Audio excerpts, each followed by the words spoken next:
Plus, it's like I've you know, as a pothead, I've had jars and forgotten to, you know, not take labels off and been like, what is this? What is this? So if everything looks the same, I'd be lost anyway. You know, just high enough to not be able to smell it or something. Think I'm hitting one thing, hit another.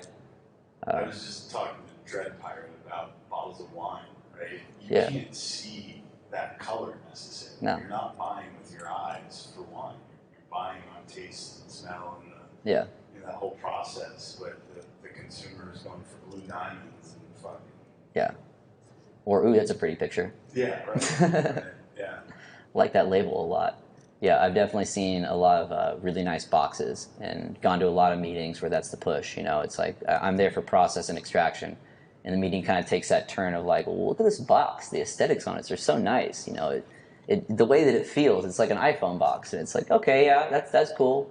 Back to the product going inside of it. You know, is that good, or are we just making something that looks good on a shell? And then once you open it up, it's like, oh well, this doesn't smell good. It does not taste good, and I will never buy this brand again.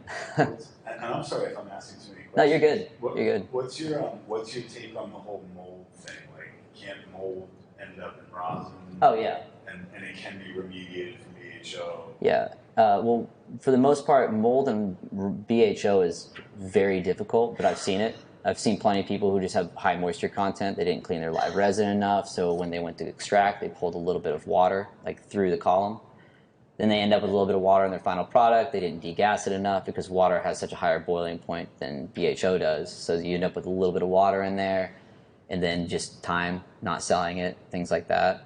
Rosin, a lot more easy to get mold, especially the guys that don't have freeze dryers. Like if you're not freeze drying everything, then typically air dry is a very delicate dance. A lot of people will use something to absorb, like cardboard. They'll put under the mesh so that way it'll wick down into the cardboard.